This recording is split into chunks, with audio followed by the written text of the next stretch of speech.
Welcome back to On the Move with Victor Shi. This is Victor Shi. It is Thursday, May 4th, or might I say, May the 4th be with you for all those Star Wars fans. Today, we're going to talk about our state legislatures, particularly the one in Tennessee, because more than ever before, we're seeing the divide between red and blue state legislatures. In states like Michigan, we see historic achievements on things like gun reform and women's reproductive rights. But in states like Tennessee and Montana, now we see the Republican Party not just trying to roll back rights, but silence essentially anyone who they deem runs against their worldview. And momentarily, I will be joined by State Representative Gloria Johnson from the great state of Tennessee. As I'm sure everyone listening and watching knows, Representative Johnson was one of those Tennessee three who, while didn't get expelled, was removed from a committee and did face an expulsion vote. And so we will bring her on once she joins in. But I have some breaking news for all of you right now, and this is literally happening. Jury in the Proud Boys seditious conspiracy, or in the trial, have just reached a verdict. And basically what we know so far is that all four defendants, it seems like, are found guilty of committing seditious conspiracies. So Biggs, Rail, Tario, and Pizzala are now all guilty of conspiracy to, I guess, of seditious conspiracy. So this is huge news. This is, I mean, I can't really put into context just how big this is. The fact that the jury has now voted that every single one is guilty of seditious conspiracy. This is huge breaking news, and I'm following, if you're right now, Kyle Cheney, and it seems like actually there's a correction. The verdict in this trial case is in, but it's only a partial verdict. And right now I'm quoting Joyce Vance. We don't know yet whether that means partial in terms of all counts, all defendants, or both, but we are in the process of finding out. The news that they agree it was seditious conspiracy is huge.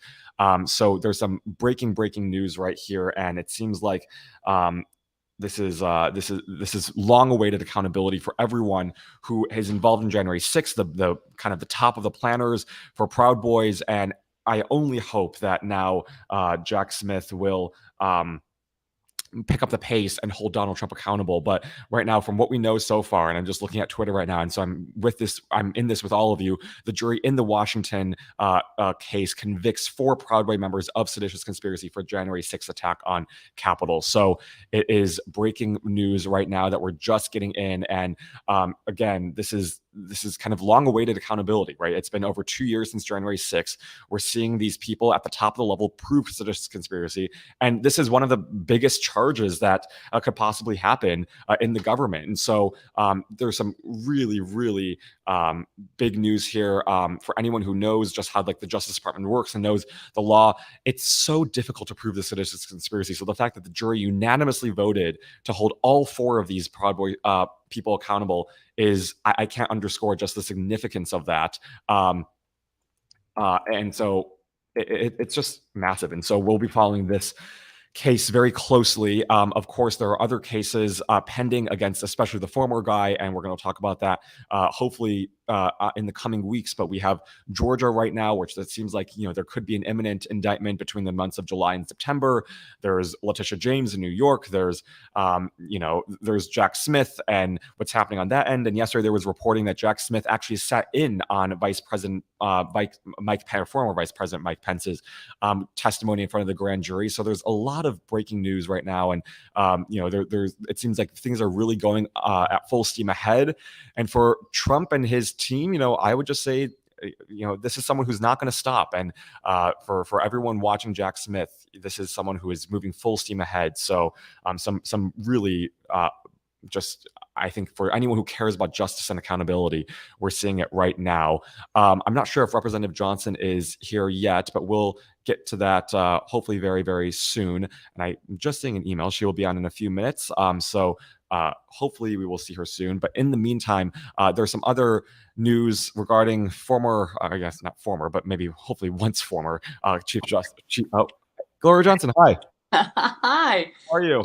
I'm good. How are you doing? Good. I was just talking about Clarence Thomas, but there's some other news about maybe some creeping fascism that I want to get to in Tennessee. But I want to first start off because the last time I talked to you, you were joined. I guess Justin Jones was reinstated, and then Justin Pearson was about to be reinstated. And now both of them are back. And so my first question to you is, how does it feel that all three of you all are back? And what has the tone been like from Republicans since all three of you are now back and serving in the Tennessee State Legislature?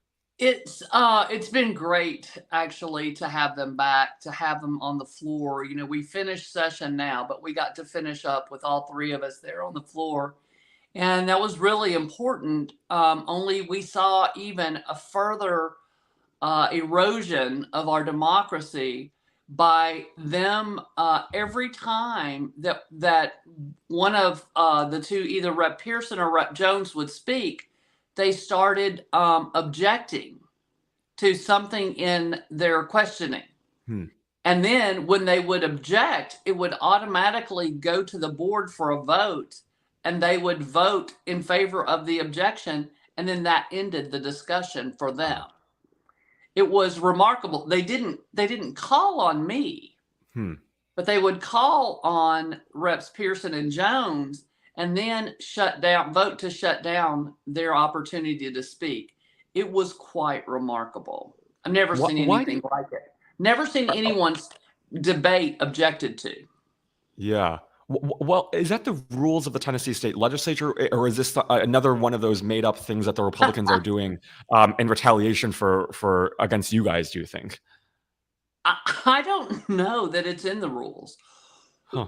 They acted as if it was in Mason's rules, and I'm not convinced that's how the rule is. We challenged that multiple times, but they ruled that, you know, that in their favor. Shockingly, you know, they ruled that they were correct.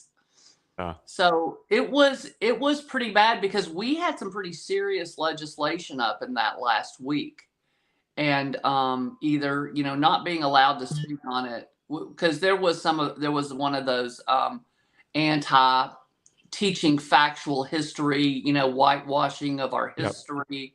There was an expansion of school vouchers, just a lot of really bad legislation that they either didn't call on us or they shut down our speech still. Wow. That is revolting. And I want to get into more of the bills that you're introducing and what Republicans are shutting down. But I want to circle back to kind of, now that all three of you guys are back serving in the Tennessee State Legislature, after what happened a couple of weeks ago, has any Republican mentioned what happened? Do you think they feel any sense of guilt? They really haven't. They really have not. And I actually asked Justin Jones that question the other day, because somebody else asked me, has a Republican come up to you? And I've heard about Republicans saying it to people I know, friends of mine, but none of them have said it to me. And Justin Jones said no one has approached him either. Wow. It's like they will never learn, and we're seeing what's happening in other state legislatures. Not only do they not learn, but Republicans in other state legislatures, like Montana, with the silencing of Zoe Zephyr, it's like, when will they ever learn? I'm just wondering what you make of kind of what we're seeing, not just from Tennessee, but from red states across the country, where it seems like this is becoming not a kind of a unique situation. It's becoming the pattern. And it's really remarkable. It's like, okay, Tennessee did this and it kind of worked. No, it really didn't work at all. And it was really, if you think about it, a horrible idea. Not only for democracy, but it was bad strategy for them. We may have. And so it was just a horrible plan.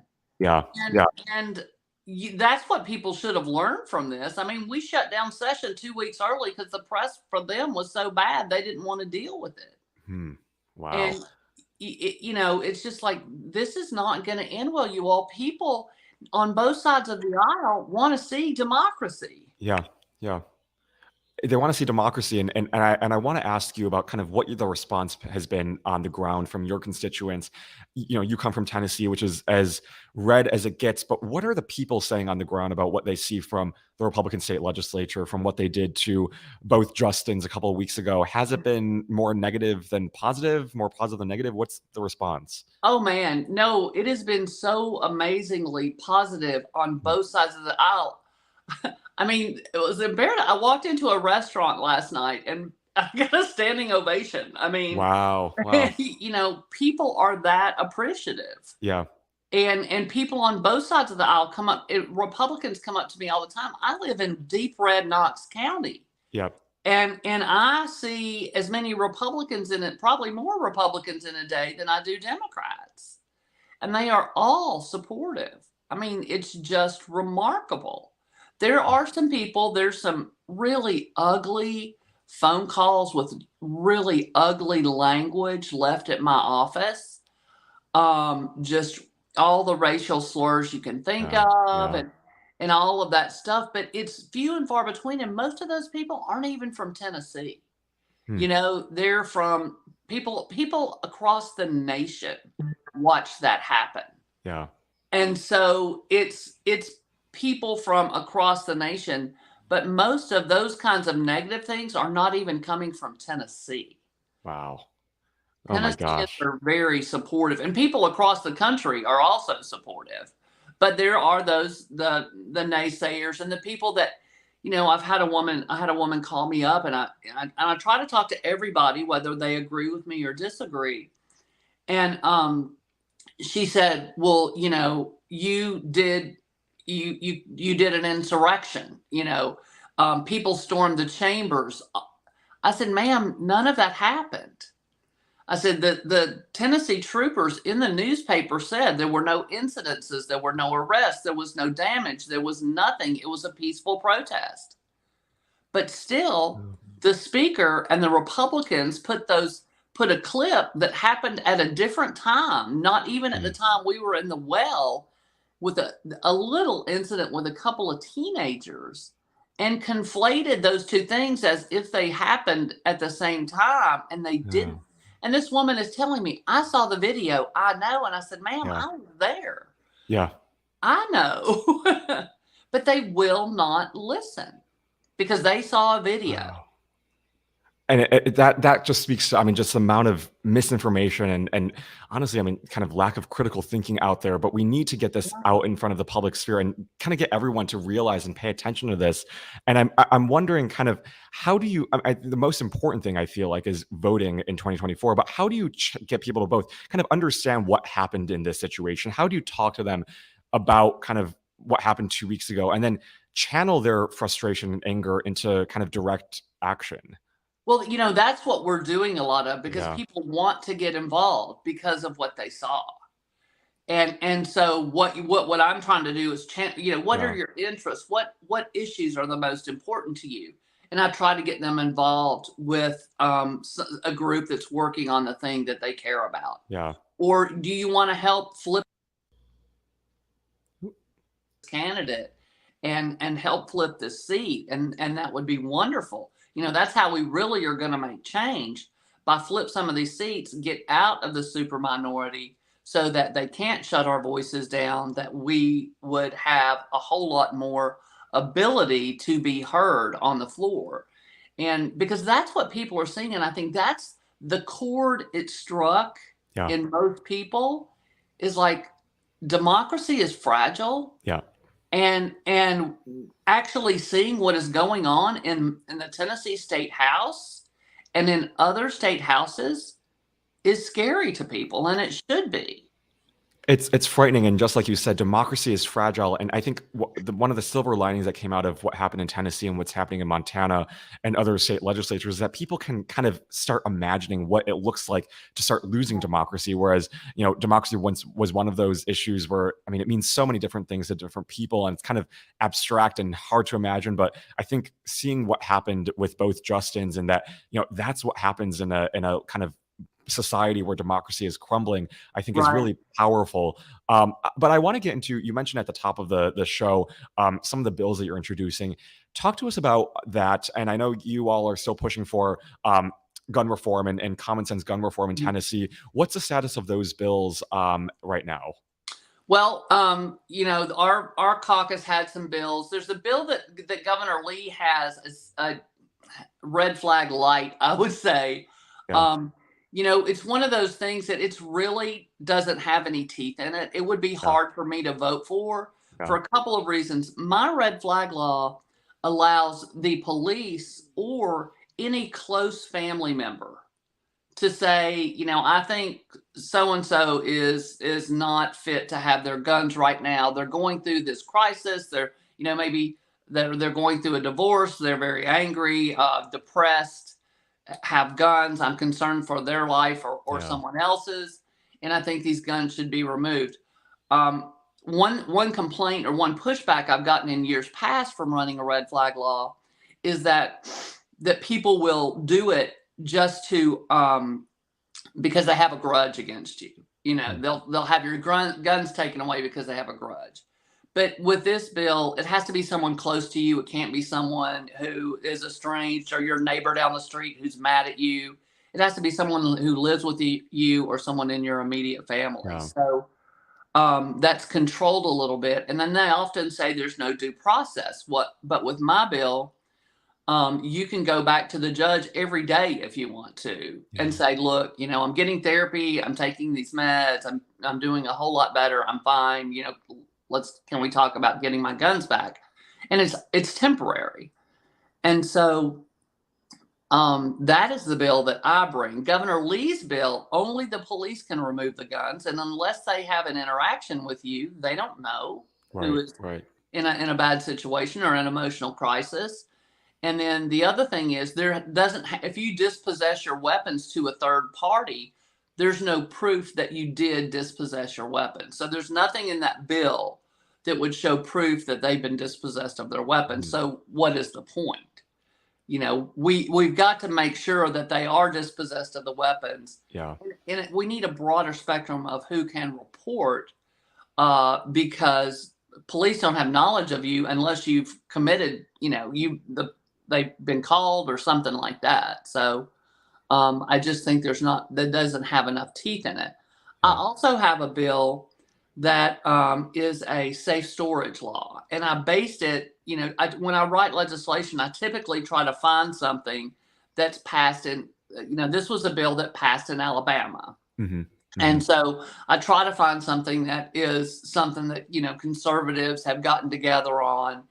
But even those they've not passed in the past, and it's been on a straight party line vote.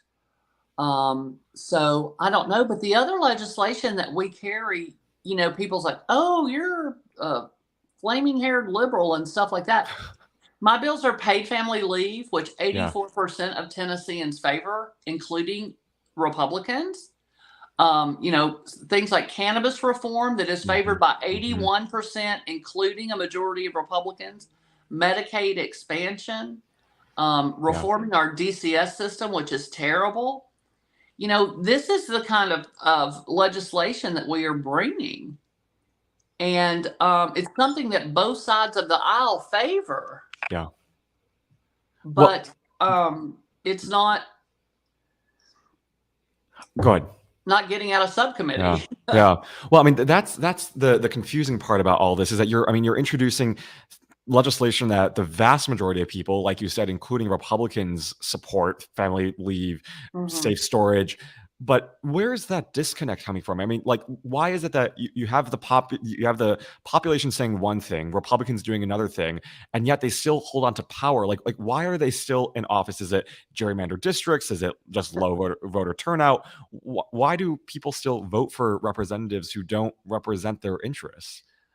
Well, because they listen to what the representatives are saying when they come back to their district and they're around for 6 months. Yeah. And they tell you things. No one checks the voting records. No one looks to see who's funding their campaigns, that every penny that goes in their campaign comes from a lobbyist, and that's who they're working for. They're working for corporations and lobbyists. And, that's how you tell how somebody is going to lead, by looking at who donates to their campaign. Yes, follow the money. And it is so true. Most of the Republican leadership, maybe you won't even find a single regular $50 or $20 donation from regular people. It's just a list of corporations and PACs and lobbyists. Wow. And then in mine, you'll find over 1,000 individual donors that gave anywhere from 5 to, whatever our maximum is. And just a very small percentage of, I don't take corporate PAC money. I don't take lobbyist money. I do take it as long as it's a PAC where everybody agrees to put their money in and everybody has a vote, like labor, and some of the associations like the Tennessee Education Association, that sort of thing. As long as people choose to put their money in and have a vote or say in who they represent, then I take that money. Yeah. But none of the corporate or lobbyist money at all. Well, that's the difference between a responsible and a principled elected official and someone like Republicans right now in Tennessee. Representative Johnson, my last question is, what would you tell our audience who are concerned about this rising tide of Republicans trying to silence people like you, people like the Justins, people like Zoe Zephyr? What is the most important thing they can do between now and the next election cycle? I think the most important thing they can do is get involved and show up if you can. I mean, I know everybody doesn't live close to your capital, but show up when you can. Yeah. Be present in committee rooms, be present on the House floor or the Senate floor where the public is allowed, and watch how they're running their government. Yeah. Because when we had no one present during a couple of years of COVID, and there was a huge difference. Now that there are people in the building all the time, there are masses coming, they behave a different way. Yeah. And we used to have big protests at the Capitol, but that sort of went away. People were exhausted after the Trump years, and then COVID came, and we went for a time without having a whole lot of people at the Capitol. But I think it makes a difference. Yes. And I think that we need to keep a check on what's happening in our government and not just trust what they say when they're running for office. Absolutely. That is great advice. Representative Johnson, thank you so much for joining me this morning. Thank you so much for all that you do. Absolutely. Thank you. Appreciate it. Thanks so much. Bye.